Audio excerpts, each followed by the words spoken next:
अस्सलाम वालेकुम। नाना जी की कहानियों में अपने सभी सुनने वालों को खुशामदीद कहती हूँ।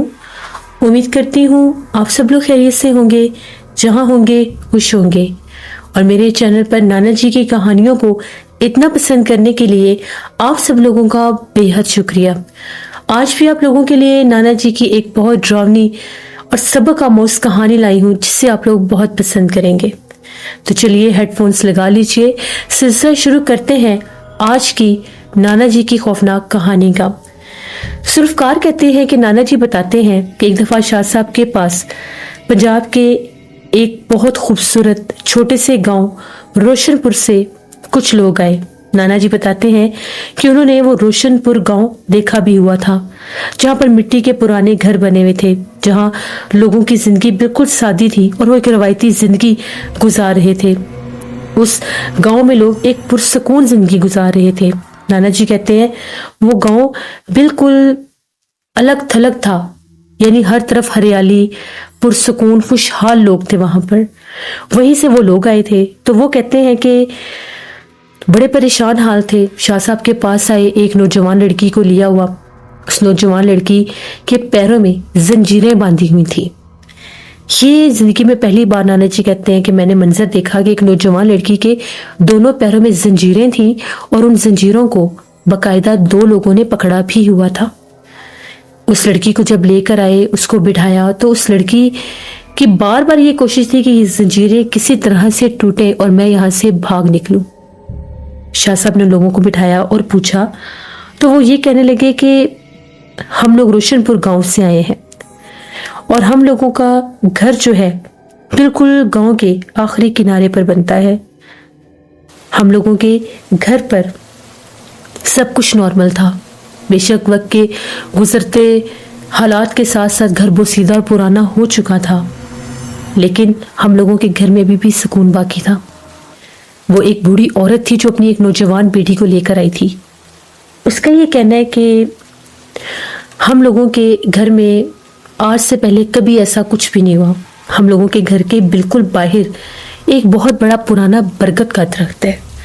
अक्सर लोग वहां पर पता नहीं क्या कुछ आकर बांध जाया करते थे। समझ में नहीं आता था कि ये लोग क्या बांध कर हमारे घर के ऊपर जाते हैं।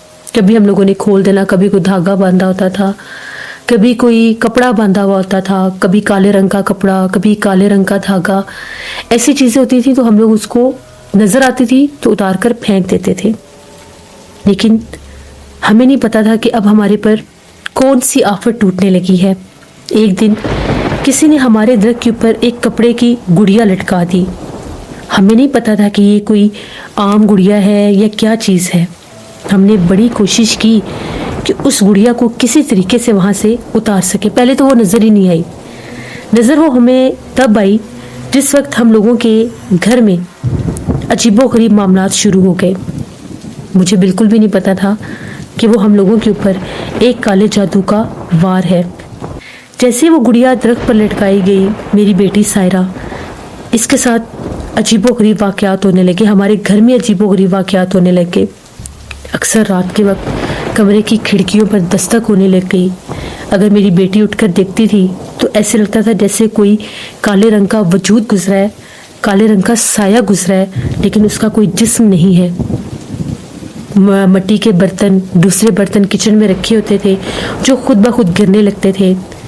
कभी सायरा उठती थी, उठकर बर्तनों को देखती थी कि कहीं कोई बिल्ली तो नहीं है। तो जब बर्तन उठाने लगती थी तो उसको अपने आसपास से सरगोशियां सुनाई देने लगी। ये मामलात कुछ दिन तो चले। मुझे थोड़ा सा वहम हुआ और मैंने अपनी बेटी से कहा कि सायरा ऐसा करो, दरख्त पर जाकर देखो कहीं किसी ने हमारे दरख्त के ऊपर कोई चीज तो नहीं लगाई ऐसी। तो एक दफा पहले हमारे साथ ये काम हुआ था। अभी सायरा छोटी थी तो किसी ने हमारे दरख्त के ऊपर एक तावीज बांध दिया था लाकर। उसके बाद मेरी बेटी बड़ी सख्त बीमार हो गई थी। तो हमारे घर में मैं एक बुजुर्ग को लेकर आई थी जिन्होंने बताया था कि तुम्हारे घर के बाहर वाले दरख्त पर एक तावीज है जिसकी वजह से ये बच्ची बीमार हुई है। वो तावीज मैंने तब का उतार दिया था। फिर ये बिल्कुल मामला ठीक थे, लेकिन घर में ये मामला जब शुरू हुए, अगले दिन जाकर सायरा ने पूरा दरख्त देखा। वहां से कोशिश की कि इसको कुछ नजर आए तो वो गुड़िया इसको नजर आई। गुड़िया इतने अजीबो गरीब अंदाज में दरख्त की ऊपर वाली डाल पर थी कि वहां पर कोई इंसान तो चढ़ भी नहीं सकता था। दरख्त खासा पुराना, वहां पर चढ़ना बिल्कुल भी आसान नहीं है। वो दरख्त की बहुत अंदर और ऊंची शाखों के ऊपर बांधी हुई थी। सायरा ने एक बड़े डंडे की मदद से उसको उतारने की भी कोशिश की, लेकिन जब ये उतार रही थी इसको अपने कानों में एक सरगोशी सुनाई दी। सायरा, इसका नाम कोई पुकार रहा था और पुकारने वाली कोई औरत थी। इसने समझा कि मैं इसे पुकार रही हूँ। ये भागी भागी अंदर आई कि अम्मी आप मुझे क्यों बुला रही हैं, मैंने वहां पर एक गुड़िया देखी है बड़ी अजीब सी। तो मैंने इसको कहा कि इसको छेड़ना मत, लेकिन उसके बाद सायरा बिल्कुल गुमसुम सी हो गई, चुप रहने लग गई। ये मुझे हर वक्त कहती थी कि अम्मी मुझे ऐसा लगता है कि मेरे पीछे कोई होता है, मुझे अपने आस पास किसी की मौजूदगी का एहसास रहता है और मुझे ऐसे लगता है कि कोई मेरे करीब आकर मुझे देखता भी है, मुझे किसी की सांसों की आवाज़ महसूस होती है। देखते देखते मेरी बेटी की नींदें उड़ गईं। ये रात रात भर बाहर निकलकर दरख्त के नीचे बैठ जाती थी, खाना पीना भी छोड़ चुकी थी। इसकी आंखों में मुझे हर वक्त खौफ नजर आने लगा। दिन ब दिन इसकी हालत बिगड़ती ही गई, यहाँ तक कि इसकी ज़हनी हालत पर भी बहुत असर पड़ा। इसको देखकर ऐसे लगता था जैसे ये पागल हो चुकी है। वो घर में अकेली बैठी दीवारों से बातें करती, हंसती, चीखती, रोती। इसे देख देख कर मेरा तो बहुत ही ज़्यादा बुरा हाल हो गया। आसपास के इलाके के लोगों ने भी इसकी जब ये हालत देखी तो वो भी यही कहने लगे कि ये ठीक नहीं है, इसके साथ कुछ मामलात तो हैं। रात के सन्नाटे में जब पूरा गांव गहरी नींद में सो रहा होता था तो सारा घर के करीब उस घने दरख्त के नीचे जाकर बैठ जाती थी। कुछ लोगों ने ये कहना शुरू कर दिया कि इस दरख्त के ऊपर किसी ने जिन्नात को भेजा है और वो जिन्नात सायरा पर हावी हो चुके हैं। मैंने बड़ी कोशिश की कि मैं इसको कमरे में बंद करके रखूं, ये नहीं रहती। फिर एक रात इसने इतना चीखना चिल्लाना शुरू किया, इतना चिल्लाना शुरू किया कि ये कोशिश कर रही थी अपने आप को मारने की। ये किचन में भागी और अपने आप को आग लगाने लगी। मैंने जब इसको देखा, मैं बड़ी मुश्किल से उठी और मैंने इसको रोका। इसकी आंखों में अजीब सी वहशत थी। उसके बाद ये बहुत ज़्यादा चीखने लगी। दिन ब दिन इसकी हालत और ख़राब हो गई। मैंने अपने भाई और अपने भतीजे को अपने पास बुला लिया कि मैं अब सायरा को अकेली नहीं संभाल पा रही, लेकिन ये सबके साथ ऐसे रहने लगी जैसे हमारे से अजनबी है। हमें बुलाती नहीं, बात नहीं करती, दीवारों के ऊपर बैठकर कुछ लिखती रहती है। इसने घर की मिट्टी की दीवारों के ऊपर कोयले के साथ पता नहीं क्या कुछ लिखना शुरू कर दिया। अजीबोगरीब चेहरे बनाने लग गई। मैं तो बहुत ज़्यादा परेशान हूँ। अगर मेरी बेटी को कुछ हो गया मैं तो जिंदा भी नहीं रह सकूंगी। मैं बेहाल हूँ, मजबूर हाल हूँ। मेरे भाई ने मुझे आपके बारे में बताया कि आप ही हैं जो मुझे इस मुसीबत से निकाल सकते हैं। इसके पैरों में जंजीरें इसलिए डाली हैं, ये रात को बाहर निकलकर बरगद के दरख्त के नीचे बैठकर शोर मचाती है, बाल खोल कर बैठ जाती है, किसी को आवाज़ें देती है, रोती है, चिल्लाती है, दरख्त के ऊपर चढ़ने की कोशिश करती है। मुझे इतना भी कहती है कि अम्मी मेरे पास रात के वक्त वो गुड़िया आकर सो जाती है, वो बहुत प्यारी गुड़िया है, वो मेरी गुड़िया है। उसके बाद ये एक औरत का भी नाम लेती है, कभी कोई नाम लेती है, कभी कोई नाम लेती है। बार बार कहती है वो बाहर खड़ी है, वो सहन में मुझे बुला रही है, मैंने उसके साथ बैठकर बातें करनी है। ये पहले हम लोगों ने इसको रस्सी के साथ बांधना शुरू किया। रात में जब ये भागती थी तो उसको रस्सी के साथ बांध देते थे, लेकिन फिर अपने आप ये रस्सी भी खोल लेती है। हाथों को अलग बांधते हैं, पैरों को अलग बांधते हैं, फिर भी खोल लेती है। जिस दिन से हमने जंजीरें डालनी शुरू की हैं, ये कमरे से बाहर निकलने के अब काबिल नहीं रही, वरना रस्सियों के साथ तो ये फौरन निकल जाती है। 2-3 बार इसको बाहर से बेहोश भी उठाया है। गांव का माहौल है। गांव में 2-3 लोगों ने रात के टाइम देखा है कि सारा के पास एक औरत भी खड़ी होती है। कहते हैं कि वो औरत बहुत भयानक चेहरे वाली है, इसके सर की तरफ खड़ी होती है उसी दरख्त के नीचे। मोहल्ले के 2-3 घरों ने देखा है, जब ये चिल्ला रही थी तो वो लोग इसको उठाने के लिए, बचाने के लिए बाहर आए। तो वो कहते हैं कि हमने सायरा के करीब एक भयानक चेहरे वाली औरत को देखा है। वो लोग डर के अपने घरों में चले गए। अब इलाके के लोगों के दिलों में भी खौफ है, वो हमारे घर नहीं आते, वो इससे डरते हैं। वो कहते हैं कि इसके ऊपर चुड़ैल आफत है, وہ اس کے ساتھ رہتی ہے، وہ ہمیں بھی مار دے گی. لیکن میرے بھائی نے اور میرے بھانجے نے میرا بڑا ساتھ دیا. یہ لوگ رات بھر پہرا دیتے ہیں، اس کی حفاظت کرتے ہیں. میرا بھائی جو ہے وہ ہمارے سیل میں ہی چارپائی بچھا کر سوتا ہے کہ اگر یہ باہر نکلنے لگے تو میں اس کو پکڑ لوں. تو وہ کہتا ہے کہ میں پرسوں رات سو رہا تھا تو ایک دم سے میرے پاس آ کر ایک عورت بولنے لگی، باتیں کرنے لگی. اس کی جب آنکھ کھلی تو کالے لباس والی ایک عورت تھی. آدھا چہرہ ڈھکا ہوا تھا، آدھا چہرہ نظر آ رہا تھا. کالا سیاہ رنگ تھا، سفید کلر کی آنکھیں تھیں، بھیانک چہرہ. میرا بھائی تو اس کو دیکھ کر دیکھتا ہی رہ گیا کہ یہ ہے کیا بلا. تو وہ اس کو یہ کہنے لگی کہ اگر جان پیاری ہے تو یہاں سے چارپائی اٹھا لو، ورنہ اسی چارپائی پر تمہاری میت رکھی ہوگی. میرا بھائی بہت ڈر گیا. اس نے چارپائی وہاں سے اٹھا کر برآمدے والی سائڈ پر ڈال لی. تو وہ کہتا ہے کہ میرے سامنے وہ گھر کے درخت، اس دروازے کے پاس کی جہاں درخت تھا وہ غائب ہو گئی. اب حالات اس حد تک خراب ہیں کہ ہمیں اپنے ہی گھر میں خوف آنے لگا ہے. یہ سائرہ جو ہے بہت ڈراؤنی آوازیں نکالتی ہے. یہ ایسی آوازوں میں روتی اور ہنستی ہے کہ وہ انسان کی آوازیں ہیں ہی نہیں، وہ غیر انسانی آوازیں ہیں. شاہ صاحب نے کہا کہ ٹھیک ہے میں اس کو دم کرتا ہوں، اسے ادھر میرے پاس بٹھاؤ. شاہ صاحب نے جب اس سائرہ کو اپنے پاس بٹھایا، اس کو دم کرنے لگے تو وہ غرانے لگ گئی. اس کے اندر کوئی اور مخلوق تھی اس ٹائم، وہی جادو کی مخلوق جو اس کے اوپر ڈالی گئی تھی، پھینکی گئی تھی. شاہ صاحب نے کہا کہ اس کو میں کنٹرول کر لوں گا، انشاءاللہ اللہ کرم کرے گا. شاہ صاحب نے دم کرنا شروع کر دیا. جیسے شاہ صاحب اس کو دم کر رہے تھے، ایک دم سے ایسا محسوس ہونے لگا کہ جس طرح سے آس پاس سے بہت زیادہ گندی بدبو پھیلنے لگ گئی ہے. وہاں پر بیٹھے بیٹھے ہمارے آس پاس گندی سی بدبو پھیلنے لگ گئی، جس طرح سے اس کے اوپر کسی شیطانی قوت کا بسیرا ہے. شاہ صاحب سمجھ گئے کہ یہ کالے جادو کا ایسا وار ہے کہ لڑکی کی زندگی ختم ہو جائے.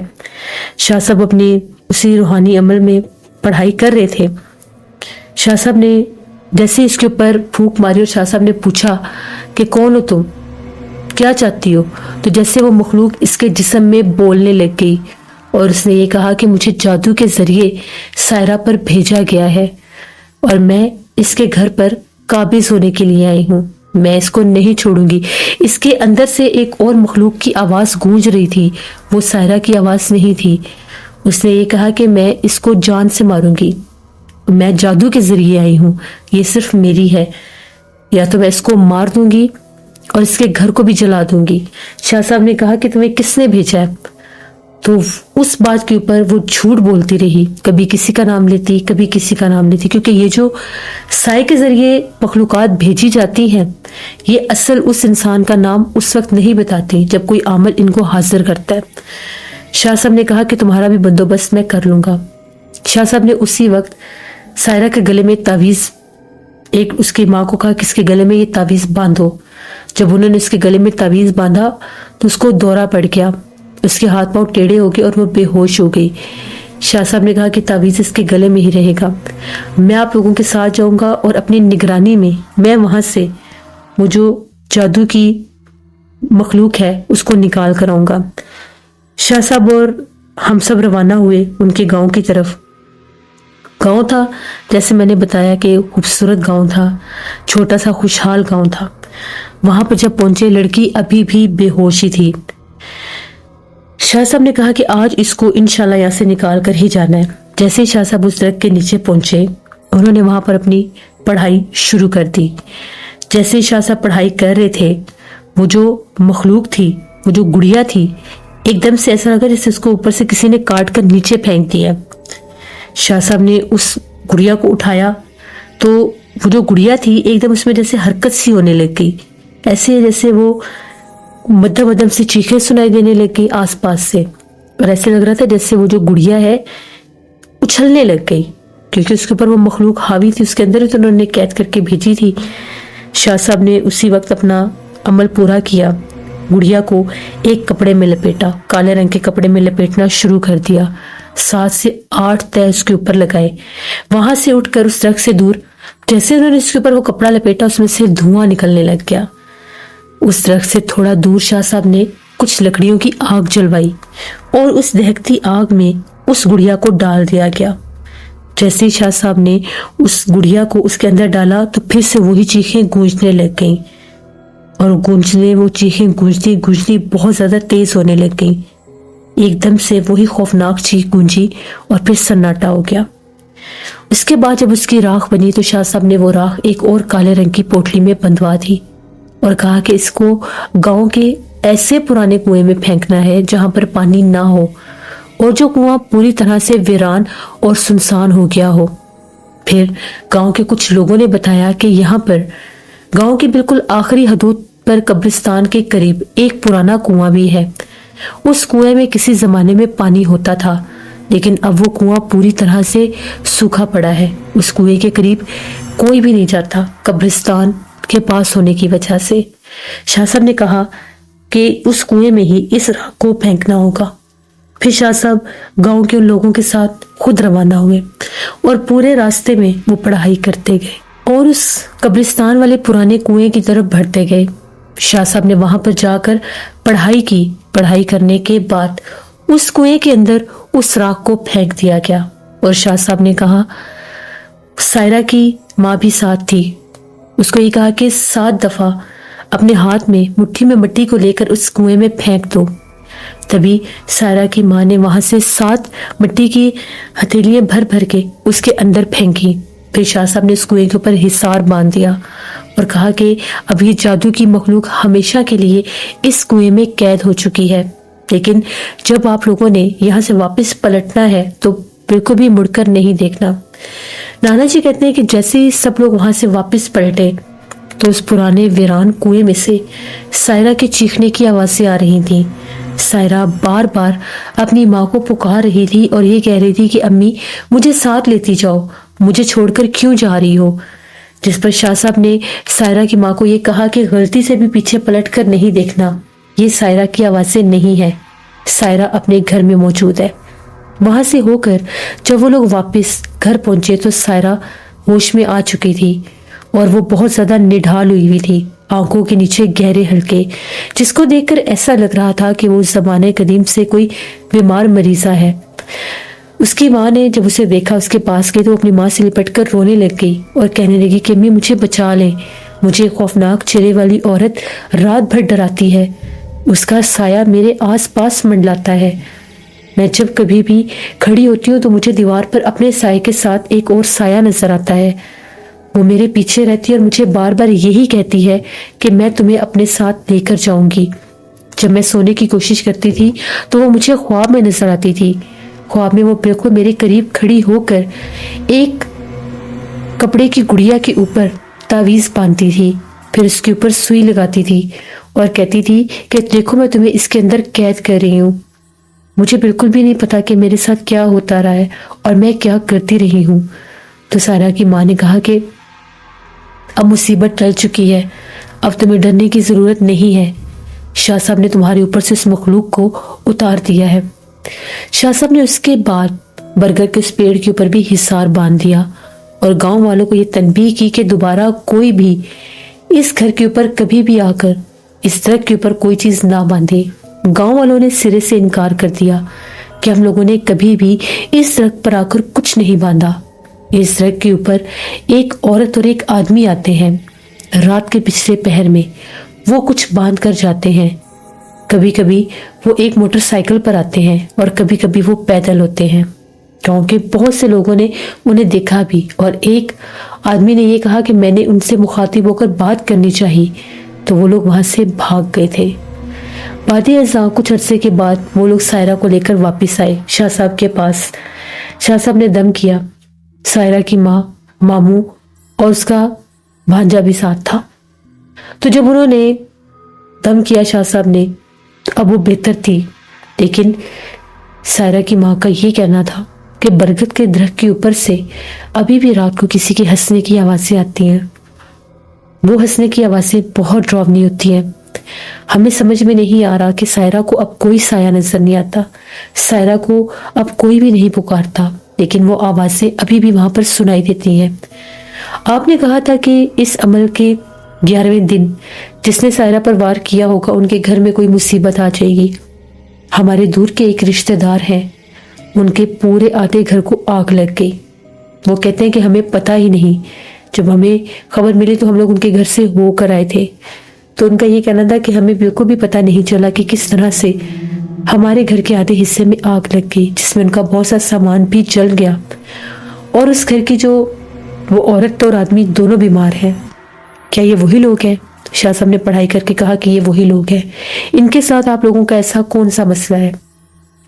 تو ان کا یہ کہنا تھا کہ یہ سائرہ کا رشتہ مانگتے تھے، کیونکہ سائرہ کے نام پر کچھ جائیداد بھی ہے، کچھ تھوڑا بہت زمین کا حصہ تھا، تو یہ ہم لوگوں سے رشتہ مانگتے تھے، جبکہ میں نے سائرہ کا رشتہ اپنے بھائی کے گھر کیا ہوا ہے۔ اس وجہ سے ان لوگوں نے حسد میں آ کر سائرہ کے اوپر تعویذ کیا۔ شاہ صاحب نے کہا کہ بچپن میں جو برگد کے درخت پر تعویذ لٹکایا گیا تھا وہ بھی سائرہ کے لیے ہی تھا، وہ تعویذات بھی تمہارے کسی رشتہ دار نے ہی کیا تھا۔ تو اس عورت کا یہ کہنا تھا کہ جب وہ تعویذ لٹکایا گیا تھا تو سائرہ بہت بیمار رہتی تھی، اور جس کمرے میں سائرہ کو لٹا کر آتی تھی مجھے اس کمرے سے رونے کی آوازیں آتی تھی، ایسے لگتا تھا کہ جیسے کوئی بلی اس کمرے میں روتی ہے۔ جب میں جا کر دیکھتی تھی تو وہاں پر کچھ بھی نہیں ہوتا تھا۔ پھر وہ تعویذ نظر آیا تو جب میں نے وہ تعویذ اتار کر پھینک دیا تھا گاؤں کی نہر میں جا کر، اس کے بعد بلی کے رونے کی آواز آنا بند ہو گئی تھی، لیکن سائرہ بہت عرصہ بیمار رہی۔ شاہ صاحب نے کہا یہ تب سے اس جادو کی زد میں تھی جس کو اب آ کر انہوں نے حتمی انجام دیا تھا۔ شاہ صاحب نے لوگوں کو تسلی دی کہ سائرہ پر اب کسی قسم کا کوئی وار نہیں ہوگا، یہ تعویذ ہمیشہ اس کی حفاظت کرے گا۔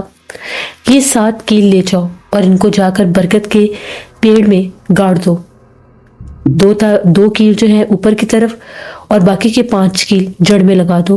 جو کوئی بھی آ کر اس درخت کے اوپر کوئی تعویذ باندھے گا الٹا اس پر ہی وار ہو جائے گا۔ پھر ان لوگوں نے ایسے ہی کیا اور وہ لوگ وہاں سے چلے گئے۔ نانا جی بتاتے ہیں کہ لوگ حسد میں آ کر بہت سے نقصان کر جاتے ہیں، لوگ حسد میں آ کر بہت سے لوگوں کو ایسے نقصان دے جاتے ہیں جادو کے ذریعے کہ ان کی زندگیاں برباد ہو جاتی ہیں، لیکن وہ لوگ نہیں جانتے کہ وہ نقصان اپنا ہی کر رہے ہوتے ہیں۔ جو کوئی کسی کے لیے گڑھا کھودتا ہے آخر میں وہ اسی میں گرتا بھی ہے۔ یہ تھی نانا جی کی ایک کہانی، امید کرتی ہوں آپ لوگوں کو پسند آئی ہوگی۔ اپنا فیڈ بیک دیا کریں، مجھے بہت اچھا لگتا ہے۔ آپ لوگ بھی اپنی کہانیاں شیئر کر سکتے ہیں ڈسکرپشن باکس میں دیے گئے ای میل آئی ڈی nushinwar57@gmail.com پر۔ اس کے علاوہ آپ لوگ مجھے کمنٹ باکس میں بھی سٹوری شیئر کر سکتے ہیں۔ انشاءاللہ پرسوں پھر ملاقات ہوگی نانا جی کی کسی نئے خوفناک کہانی میں۔ میرے نئے چینل رات کی کہانیوں کو ضرور سبسکرائب کریں، اور وہاں پر بھی بہت ہارر سٹوریز آ رہی ہیں، ان کو بھی وزٹ کریں۔ اپنا بہت سا خیال رکھیے گا، اپنے ڈھیروں دعاؤں میں مجھے، میری فیملی، میرے پورے پاکستان کو یاد رکھیے گا۔ Thank you for listening my stories. Stay tune. اللہ حافظ۔